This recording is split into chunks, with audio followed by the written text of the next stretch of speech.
क्या आपको पता है कि कोल की भी वैरायटी होती है, उसमें भी 4 तरह से हम इसे क्लासिफाई कर सकते हैं। Highest quality and lowest quality coal होता है।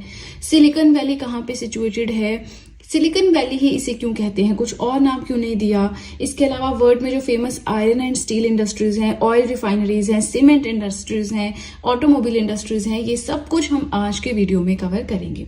So world geography one liner series के अंडर आज हम पढ़ेंगे इंडस्ट्री सेक्टर के बारे में। ठीक है, इन डिटेल में आपको ऑलरेडी पढ़ा चुकी हूँ। आज हम इस तरह से पढ़ेंगे कि एग्जाम में क्वेश्चन किस तरह के आते हैं। ठीक है, चलिए तो वीडियो के साथ में नोट्स बनाएं, बहुत बेनिफिशियल आपके लिए रहेंगे। फर्स्ट पॉइंट अगर हम देखें, so coal mainly used in iron and steel industry. अच्छा चलिए, आगे चलने से पहले मेरा आप सबसे क्वेश्चन है कि आप में से कितने स्टूडेंट्स ऐसे हैं जो वर्ल्ड ज्योग्राफी की इन वीडियोस को देखते हैं। बिकॉज अगर आप लोग नहीं देखते हैं तो मैं इसे हॉल्ट करके फिर बाकी दूसरी सीरीज स्टार्ट करूंगी। ठीक है, तो मुझे बताएं कि क्या आप इस सीरीज को कंटिन्यू करना चाहते हैं या नहीं, और आप में से कितने हैं जो इसे रोज देखते हैं, मतलब इनकी जो भी वीडियोस आती हैं world geography one liner series की उसे देखते हैं। ठीक है, चलिए फर्स्ट पॉइंट है, ऐसा कौन सा कोयला, कोल समझते हैं कोयला, जो आयरन एंड स्टील इंडस्ट्री में यूज होता है, तो वो है बिटुमिनस कोल। अब आप सोचेंगे कोल के भी टाइप्स हैं, तो यस, जो कोल है ये 4 तरह का होता है, एंथ्रेसाइट, बिटुमिनस, सब बिटुमिनस एंड लिग्नाइट। अब बात करें इनमें कितना कितना कार्बन कंटेंट होता है, तो ये अप्रोक्सीमेट है, यहाँ पे 79 भी हो सकता है, थोड़ा मतलब ये अप्रोक्सीमेट्स है। सो एंथ्रेसाइट में 80 to 90% कार्बन कंटेंट रहता है। ठीक है ना, बिटुमिनस में 70 से 80% इतना कार्बन कंटेंट रहता है, सब बिटुमिनस में 60 से 70% इतना कार्बन कंटेंट रहता है, एंड लिग्नाइट में सबसे कम कार्बन होता है 50 से 60%। ठीक है, लिग्नाइट को हम ब्राउन कोल भी कहते हैं। अब जो कार्बन कंटेंट इसमें है उसकी होने मतलब उसकी परसेंटेज के हिसाब से ही इसकी क्वालिटी डिसाइड होती है। जितना ज्यादा कार्बन कंटेंट होगा कोयला यानी कोल, उतना ही अच्छी क्वालिटी का होगा। तो यहाँ पे एंथ्रेसाइट में सबसे ज्यादा कार्बन कंटेंट है, इसलिए ये हाईएस्ट क्वालिटी कोल है। लिग्नाइट में सबसे कम कंटेंट है कार्बन का, इसलिए ये लोएस्ट क्वालिटी कोल है। यहां से भी क्वेश्चन आता है। तो हमारा क्वेश्चन क्या था कि जो आयरन एंड स्टील इंडस्ट्री है इसमें कौन सा कोयला यूज होता है, बिटुमिनस कोल यूज होता है। ठीक है, नेक्स्ट पॉइंट अगर हम देखें, so Silicon Valley of USA is located in. अब देखिए यहाँ पे इन्होंने क्वेश्चन में ही आंसर भी है, वैसे ब्रॉड लेवल पे बात करें कि सिलिकॉन वैली यूएसए में है। ठीक है ना, अब यूएसए में कहाँ पे है, सैन फ्रांसिस्को नॉर्दर्न कैलिफोर्निया में है। अब इसे सिलिकॉन वैली ही क्यों कहती हैं, क्यों ये फेमस है, वो सब कुछ हम पढ़ेंगे। सिलिकॉन वैली क्या है, global centre of technology innovation. जैसे आईटी सेंटर होता है ना, आईटी हब होता है, तो वहां पे सारी आईटी इंडस्ट्रीज होती है। बेंगलुरु है हमारा, तो वहां पे सारी आईटी कंपनीज है ऑलमोस्ट, है ना। वैसे ही जो सिलिकॉन वैली है ये टेक्नोलॉजी इनोवेशन सेंटर है। सिलिकॉन होता क्या है, सिलिकॉन चिप्स, अगर आपने थोड़ा सा सेमीकंडक्टर्स वाला कंसेप्ट पढ़ा होगा, primary material found in micro processors. Micro processors में मेन मटेरियल सिलिकॉन ही होता है, एंड सिलिकॉन वैली इसे इसलिए कहते हैं। अब सिलिकॉन समझ आ गया, माइक्रो प्रोसेसर्स में मेन कंटेंट होता है। ठीक है, और माइक्रो प्रोसेसर जो है हर एक चीज में यूज होता है आपका। ठीक है, and it is home, this valley is home to dozens of major technology, software and internet companies। यहाँ पे इतनी सारी कंपनीज हैं, मेन कंटेंट वहां पे सिलिकॉन होता है, इसलिए इसे सिलिकॉन वैली कहा जाता है। यूएसए में लोकेटेड है, सैन फ्रांसिस्को नॉर्दर्न कैलिफोर्निया में।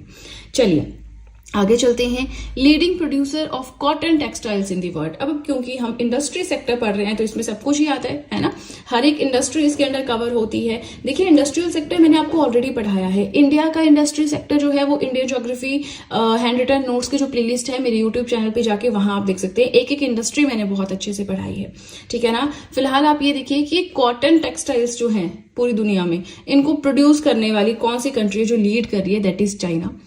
एक हमने सुना होता है रूहर बेसिन इंडस्ट्रियल एरिया, लेकिन हमें इसके बारे में ज्यादा नहीं पता है। तो ये जो रूहर बेसिन इंडस्ट्रियल एरिया है, पहली चीज तो जर्मनी में लोकेटेड है। ठीक है, ये क्यों फेमस है, it has coal fields that produce the bulk of Germany's bituminous coal. यहाँ पे कोयले के खाने हैं, ठीक है, कोल फील्ड्स हैं जो जर्मनी में सबसे ज्यादा जो बिटुमिनस कोल होता है उनको प्रोड्यूस करते हैं। ठीक है, बिटुमिनस कोल कौन सा होता है, जो आयरन एंड स्टील इंडस्ट्री में यूज होता है। यहीं पे प्लांट्स हैं, केमिकल इंडस्ट्रीज हैं जहां पे ये यूज होता है। ठीक है, नेक्स्ट अगर हम चले, लार्जेस्ट प्रोड्यूसर ऑफ वूल, वूल माने ऊन, तो कौन है इसका सबसे बड़ा प्रोड्यूसर, वो है चाइना। ठीक है। नेक्स्ट पॉइंट अगर हम देखें, country that has largest potash fertiliser reserves. अभी फर्टिलाइजर्स क्या होते हैं? फर्टिलाइजर्स होते हैं जो जमीन की उपजाऊ क्षमता को बढ़ाते हैं। अगर जमीन है बहुत प्रोडक्शन नहीं देती है तो वहां पे फर्टिलाइजर्स, अच्छी क्वालिटी के फर्टिलाइजर्स यूज करने चाहिए, बढ़ जाती है उपजाऊ क्षमता, ठीक है, प्रोडक्शन अच्छी हो जाती है। अब यहाँ पे ये बात नहीं हो रही है, यहाँ पे बात ये हो रही है कि ऐसी कौन सी कंट्री है जहां पे सबसे ज्यादा पोटैश फर्टिलाइजर रिजर्व्स हैं, तो वो है कनाडा में। अब पोटैश फर्टिलाइजर्स क्या काम करते हैं, तो इन दोनों के बारे में यहाँ पे बताया है। To support plant growth, plants के ग्रोथ अच्छे से हो, जो खेती बाड़ी करके रिजल्ट आता है, प्रोडक्शन होती है, उसे इंक्रीज कर सके, वाटर प्रिजर्व करके रह सके जमीन में, मिट्टी में, ये सब इसके काम है, ठीक है। नाउ पोटैश के बारे में बताया है कि little quality of potash is used in making chemicals also like detergents. Potash का यूज बताया। फर्टिलाइजर्स तो हमें पता है क्या होते हैं। अब अगर हम पोटैश को फर्टिलाइजर्स में यूज करें, वो ज्यादा थोड़े अच्छे हो जाते हैं।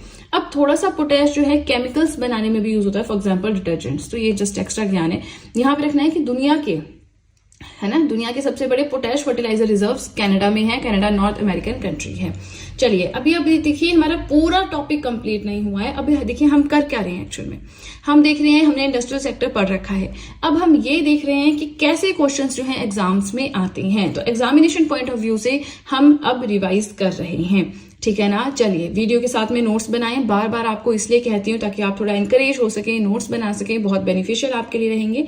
और चलिए अब सीधे चलते हैं अपने नेक्स्ट पेज की ओर। नेक्स्ट हम पढ़ेंगे major industrial regions of the world, यानी जो फेमस इंडस्ट्रीज हैं दुनिया में कहाँ कहाँ पे है वैसे करके, ठीक है। तो कुछ इसमें इंपॉर्टेंट है, मैं आपको बता दूंगी, वो याद रखनी है। जैसे कि आयरन एंड स्टील इंडस्ट्रीज दुनिया में कहाँ कहाँ पे है।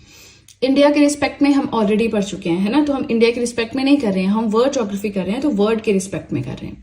सो आयरन एंड स्टील की बात करें, यूएसए में पिट्सबर्ग है, which is also known as the steel capital of the world. Question आता है सॉप्रीकट से। कैलिफोर्निया, बाल्टीमोर, डेट्रॉइट, सारे याद होने चाहिए।